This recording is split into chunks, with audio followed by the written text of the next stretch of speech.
US army इस बात को नहीं दिखाना चाहती थी कि उनकी आर्मी में ऐसे स्लो लोगों को भर्ती किया गया था। तो ये सारी चीज़ें रियलिटी में हुई थी, बट यूएस आर्मी इन चीज़ों को पिक्चर में नहीं दिखाना चाहती थी। इतने सारे लोग यूएस आर्मी से भाग रहे थे और अब मिलिट्री लीडरशिप एक एग्जाम्पल सेट करना चाहते थे। तो उन्होंने कहा कि इस व्यक्ति को हम एग्जीक्यूट करेंगे। अमेरिकन प्रेसिडेंट केनेडी कह रहे थे कि हम डायरेक्टली हमला नहीं करेंगे क्यूबा के ऊपर, हम सोवियत यूनियन के साथ बातचीत करके इस बात को सॉल्व करेंगे। पर उसी समय अमेरिकन मिलिट्री लीडरशिप ये कह रही थी कि कहानी एक रियल घटना पर आधारित है और इस मूवी को यूएस मिलिट्री ने सपोर्ट किया था।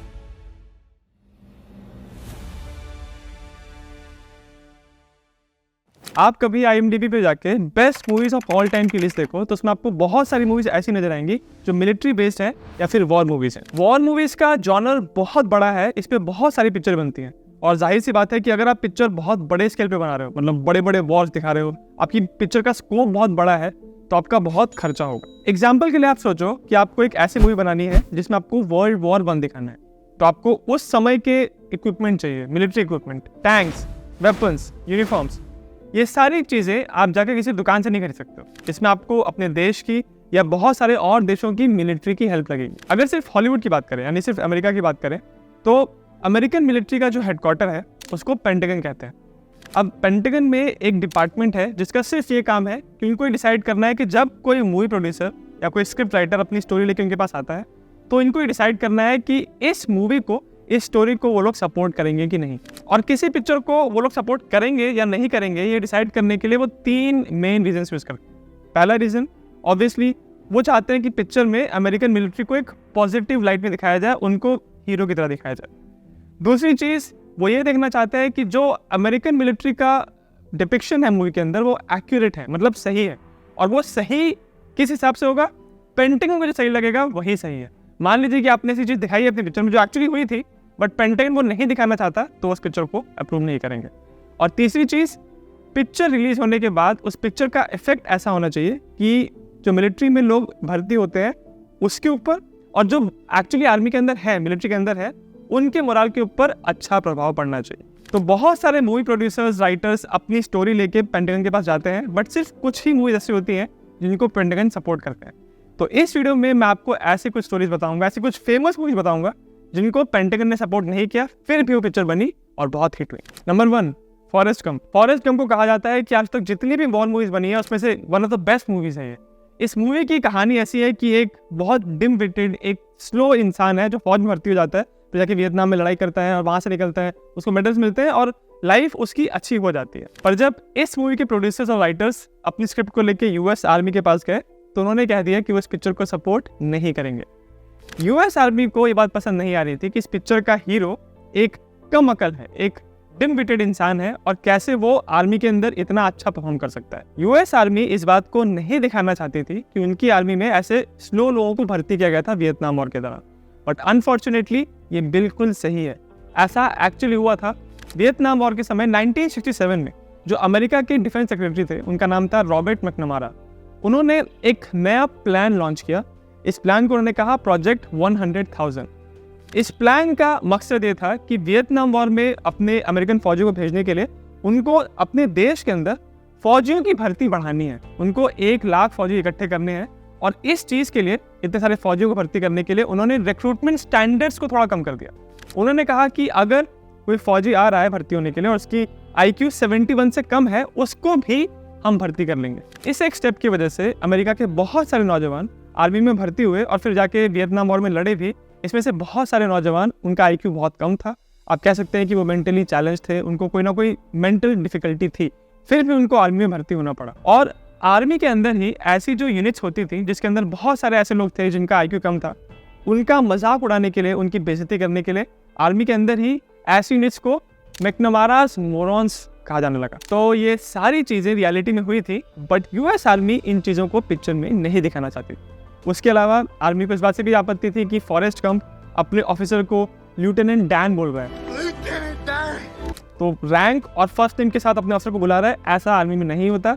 इस चीज़ से भी आपत्ति थी उनको। और तीसरी बहुत बड़ी आपत्ति उनको इस बात से थी कि इसमें एक सीन है जब फॉरेस्ट गंप अमेरिकन प्रेसिडेंट को पैंट पीछे करके अपना पिछवाड़ा दिखाता है। और ये चीज़ बिल्कुल भी मंजूर नहीं थी आर्मी को। इसी वजह से आर्मी ने इस पिक्चर को सपोर्ट करने से मना कर दिया, बट फिर भी ये पिक्चर बनी और जबरदस्त सक्सेसफुल हुई। अगली मूवी है Die Hard 2। Die Hard franchise बहुत ही पॉपुलर है, बट इसकी जो सेकंड पार्ट है उसको उसकी कहानी लेके इसके स्क्रिप्ट राइटर्स और प्रोड्यूसर्स पेंटागन के पास गए थे, बट यूएस आर्मी ने इसको सपोर्ट करने से मना कर दिया। डाई हार्ड 2 में जो बैक स्टोरी दिखाई है, उसमें जो भी कुछ दिखाया गया है वो एक्चुअली अमेरिका की पॉलिटिक्स में हुआ था। अमेरिकन पॉलिटिक्स, स्पेशली जब अमेरिकन प्रेसिडेंट रोनाल्ड रेगन थे, तो उनकी प्रेसिडेंसी बहुत बड़ी कंट्रोवर्सी फंस गई थी ईरान कॉन्ट्रा अफेयर के दौरान, और वो सब कुछ डाई हार्ड 2 में दिखाया गया।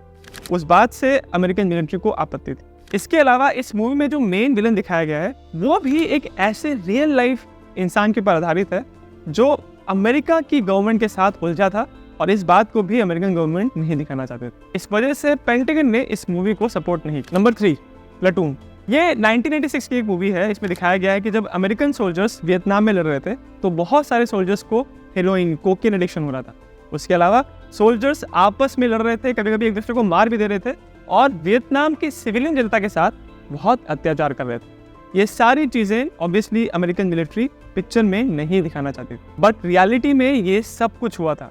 1969 तक जितने भी अमेरिकन सोल्जर्स वियतनाम में थे वो सिर्फ marijuana का सेवन कर रहे थे, बट 1969 के बाद उनको हेरोइन आसानी से मिलने लगा, और इसके बाद सोल्जर्स स्मोक करने के लिए हेरोइन का इस्तेमाल करने लगे। ऐसी हालत हो गई थी कि 1971 तक जितने भी अमेरिकन सोल्जर्स वियतनाम में थे उसमें से ऑलमोस्ट 1/4 सोल्जर्स को एडिक्शन की प्रॉब्लम हो रही थी। इस चीज़ के साथ डील करने के लिए अमेरिकन मिलिट्री ने कहा कि जिस भी सोल्जर को या तो ड्रग्स लेते हुए पकड़ा जाएगा या उसके पोजीशन में उसके पास ड्रग्स मिलेंगे तो उसको कड़ी सजा मिलेगी, उसको कोर्ट मार्शल कर दिया जाएगा, उसको मिलिट्री से निकाल दिया जाएगा। परंतु इस सब के बावजूद मिलिट्री में जो एडिक्शन फैल रहा था उस पर कोई भी अंतर नहीं आ रहा। इसके बाद अमेरिकन मिलिट्री लीडरशिप और अमेरिकन गवर्नमेंट ने डिसाइड किया कि जितने भी सोल्जर्स को ये एडिक्शन की प्रॉब्लम है पहले उनको हम यहीं पे ट्रीट करेंगे, और जब वो पूरी तरह क्लीन हो जाएंगे उसके बाद ही हम उनको अमेरिका भेजेंगे।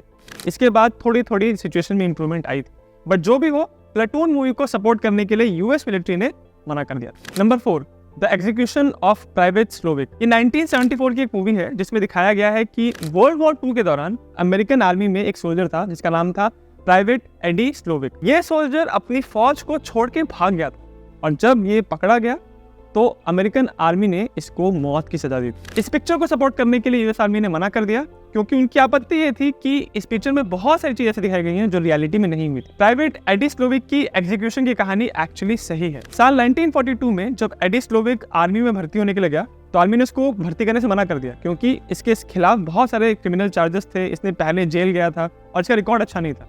बट 1944 में जब अमेरिकन मिलिट्री को और सारे फौजी चाहिए थे तो उन्होंने अपने स्टैंडर्ड्स थोड़े कम कर दिए और एडी स्लोविक को उन्होंने भर्ती कर लिया। भर्ती होने के बाद इसको यूरोप भेजा गया, और फ्रांस में जिस जगह पे इसको ट्रांसफर किया गया वहां पे एक्चुअली फाइटिंग चल रही थी। तो एडी स्लोविक ने अपने सुपीरियर ऑफिसर से कहा कि आप मुझे यहाँ से हटा के कहीं पीछे भेज दें जहाँ पे लड़ाई ना हो रही हो, और अगर आपने ऐसा नहीं किया तो मैं भाग जाऊँगा। उसके कमांडर ने कहा कि नहीं, आपको लड़ाई तो करनी पड़ेगी, और उसने उसका ट्रांसफर पीछे नहीं किया, और अगले दिन एक्चुअली एडी स्लोविक भाग गया। भाग के एडी स्लोविक कहीं बहुत दूर नहीं गया, वो सिर्फ चल चल के पीछे वहां तक चला गया जहां पे लड़ाई नहीं हो रही थी, और वहां जाने के बाद उसने खुद अपने हाथ से एक लेटर लिखा जिसमें उसने पूरा लिखा कि मैं इस बात को कबूल करता हूं कि मैं भाग रहा हूं और मैं अब सरेंडर करना चाहता हूं। वो जो लेटर उसने लिखा था हैंड रिटन, वो भी आपको स्क्रीन पे दिख रहा होगा। जब उसने सरेंडर किया और अपना ये ऑफिशियल लेटर अपने ऑफिसर को दिया तो ऑफिसर ने कहा कि अगर तुम इस लेटर को वापस ले लो, जला दो, फाड़ दो और कह दो कि तुमको डिजर्शन नहीं करना है, तुमको भागना नहीं है, तो तुमको वापस अपनी यूनिट में भेज दिया जाएगा और तुम्हारे पे कोई भी एक्शन नहीं होगा, कोई तुमको कुछ भी नहीं बोलेगा, और तुमको और चाहिए तो मैं तुमको किसी दूसरी यूनिट में मूव कर दूंगा। बट फिर भी प्राइवेट एडी स्लोविक इस बात पे डटे हुए थे कि नहीं, मुझे सरेंडर करना है। इसका रीजन ये था कि स्लोविक जानता था कि जितने भी सोल्जर्स अभी भाग रहे हैं उनको पकड़ के सिर्फ जेल में डाल रहे हैं लोग, और जेल में पहले भी स्लोविक रह चुका था तो उसके लिए वो एक्सपीरियंस नया नहीं था। तो इसी वजह से स्लोविक ने कहा कि मैं अपना डिजर्शन का ये जो लेटर है उसको वापस नहीं लूंगा, मुझे ऑफिशियली सरेंडर करना है। बहुत समझाने के बाद भी जब स्लोविक नहीं माना तो उसका सरेंडर लिया गया और उसको बताया गया कि अब तुम्हारे पर कार्रवाई होगी। अब प्रॉब्लम ये थी कि इतने सारे लोग यूएस आर्मी से भाग रहे थे और अब मिलिट्री लीडरशिप एक एग्जाम्पल सेट करना चाहते थे, तो उन्होंने कहा कि इस व्यक्ति को हम एग्जीक्यूट करेंगे। अब यह बात जब स्लोविक को बताई गई तो वो बहुत हैरान हुआ। उसने कहा कि इतने सारे सोल्जर्स और भी भाग रहे हैं बट आप मुझे ही ऐसा बलि का बकरा क्यों बना रहे हो। और इसी वजह से उसने allied supreme commander Dwight Eisenhower को भी लेटर लिखा कि आप मुझे माफ़ करें और मेरी सज़ा को कम करें, पर उसकी सज़ा कम नहीं की गई और जनवरी 31 साल 1945 को उसके ही यूनिट के 12 सोल्जर्स को बुलाया गया और प्राइवेट एडिस लोगी को एक पोल पे बांध के फायरिंग स्क्वाड से उसको एग्जीक्यूट कर दिया गया। Number 5, 13 days. ये साल 2000 की एक मूवी है जिसमें दिखाया गया है कि कोल्ड वॉर के समय जो सोवियत यूनियन और अमेरिका के बीच में सबसे ज़्यादा टेंशन वाला टाइम था, क्यूबन मिसाइल क्राइसिस, उस पूरे टाइम में अमेरिकन मिलिट्री लीडरशिप ने और अमेरिकन प्रेसिडेंट ने कैसे बिहेव किया। क्यूबन मिसाइल क्राइसिस 1967 में हुआ था, जब सोवियत यूनियन ने अपनी कुछ मिसाइल्स क्यूबा में डाल दी थी और इस बात से अमेरिका को बहुत आपत्ति थी। उन्होंने कहा कि आप अपनी मिसाइल्स हमारे देश के इतने नजदीक क्यों रख रहे हो और आप अपनी मिसाइल यहाँ से हटाओ, नहीं तो हम क्यूबा पे हमला कर देंगे। जब ये टेंशन चल रही थी तो उस समय अमेरिकन प्रेसिडेंट केनेडी कह रहे थे कि हम डायरेक्टली हमला नहीं करेंगे क्यूबा के ऊपर, हम सोवियत यूनियन के साथ बातचीत करके इस बात को सॉल्व करेंगे। पर उसी समय अमेरिकन मिलिट्री लीडरशिप ये कह रही थी कि नहीं, हमको क्यूबा की जितनी भी बॉम्ब साइट्स हैं, जहां पे भी सोवियत यूनियन की मिसाइल्स हैं, वहां पे हमको बॉम्ब गिरा देने चाहिए और साथ ही साथ हमको क्यूबा को इन्वेड कर देना चाहिए। तो मिलिट्री लीडरशिप और अमेरिकन प्रेसिडेंट के बीच में जो लगातार उधेड़-बुन चल रही थी, उस चीज को इस मूवी 13 डेज में दिखाया गया है। अब इस पिक्चर में यूएस की मिलिट्री के लीडर्स को जैसे दिखाया गया है, उस बात से यूएस मिलिट्री लीडरशिप सहमत नहीं थी और इसी वजह से उन्होंने इस पिक्चर को सपोर्ट नहीं किया। बट ये पिक्चर बनी, रिलीज हुई और क्रिटिकली बहुत ही सक्सेसफुल हुई थी। ऐसी बहुत सारी और मूवीज हैं जिसको यूएस मिलिट्री ने सपोर्ट नहीं किया था, पर मैंने इस लिस्ट में सिर्फ 5 मूवीज रखी हैं। अगर आपको ऐसी कुछ मूवीज पता है जिसको यूएस मिलिट्री ने सपोर्ट नहीं किया फिर भी वो पिक्चर बनी, तो मुझे कमेंट्स में जरूर बताना। और इसके अलावा ऐसी बहुत सारी और पिक्चर हैं जिसको यूएस मिलिट्री ने सपोर्ट किया था। For example saving private Ryan, जिसको कहा जाता है कि one of the best war movies है। बहुत लोग तो इसको best war movie of all time कहते हैं। इस पिक्चर को यूएस आर्मी ने सपोर्ट किया था क्योंकि इस पिक्चर में ऐसा दिखाया गया है कि जब कैसा वॉर चल रहा था फ्रांस में, इतना डिस्ट्रक्शन हो रहा था, इतने लोगों की जान जा रही थी, उस समय भी यूएस मिलिट्री लीडरशिप एक ऐसी कोशिश कर रही थी कि एक व्यक्ति जो फंसा हुआ है इस वॉर में, उसको कैसे निकाल के वापस अपने देश में लेके आना है। ये कहानी एक रियल घटना पे आधारित है। ये 4 अमेरिकन भाइयों की कहानी है जिनको नाइलैंड ब्रदर्स कहते हैं। सेकेंड वर्ल्ड वॉर के दौरान ये चारों भाई यूएस मिलिट्री में सर्व कर रहे थे और वॉर खत्म होते होते ऐसी न्यूज आ गई थी कि पहले 3 भाई मर चुके हैं। तो जो चौथा भाई था उसको बचाने के लिए यूएस मिलिट्री ने कुछ बंदों को भेजा और वो सक्सेसफुली इस व्यक्ति को निकाल के अमेरिका लेके आ गए थे। पर जिस तरीके से इस मूवी में दिखाया है कि वो लोग एक व्यक्ति को बचाने के लिए इतनी लड़ाई करके जा रहे हैं, इतना ड्रामेटिक दिखाया है, रियलिटी में उतना ड्रामेटिक नहीं हुआ था और ये व्यक्ति वापस अमेरिका में आके न्यूयॉर्क में मिलिट्री पुलिस में काम करने लगा। पर रियल लाइफ की स्टोरी ज्यादा अच्छी है। जो वो तीसरे भाई को अज्यूम कर रहे थे कि वो मारा जा चुका है, वो भी मरा नहीं था। वो एक्चुअली एक Japanese prisoner of war camp में था, उसको वहां से निकाल के उसको भी अमेरिका वापस लाया गया। तो इस तरह से सेविंग प्राइवेट रायन की कहानी एक रियल घटना पर आधारित है और इस मूवी को यूएस मिलिट्री ने सपोर्ट किया था। एक और बहुत ही फेमस वॉर मूवी है जिसका नाम है पैटन। ये कहानी आधारित है American military general George Patton के ऊपर। इस पिक्चर को भी पहले यूएस आर्मी ने सपोर्ट नहीं किया था, बट इस वजह से नहीं कि वो दिखाना नहीं चाहते थे पैटन की लाइफ, बल्कि इस वजह से कि पैटन की जो फैमिली है वो नहीं चाहते थे कि उनकी कहानी के ऊपर पिक्चर बने। बट कुछ टाइम के बाद, कुछ साल गुजरे और उनकी फैमिली ने कहा कि चलो ठीक है, पिक्चर बना लो। और फिर ये पिक्चर बनी और रिलीज हुई और बहुत ही सक्सेसफुल हुई। एक और बहुत ही फेमस मूवी है जिसमें टॉम क्रूज ने काम किया है। इस पिक्चर को भी यूएस मिलिट्री ने सपोर्ट किया था। अगर आपको इस पिक्चर का नाम पता है तो मुझे कॉमेंट्स में जरूर बताना। अगर आपको वीडियो अच्छा लगा तो मेरे चैनल गैस सिम को सब्सक्राइब जरूर करें।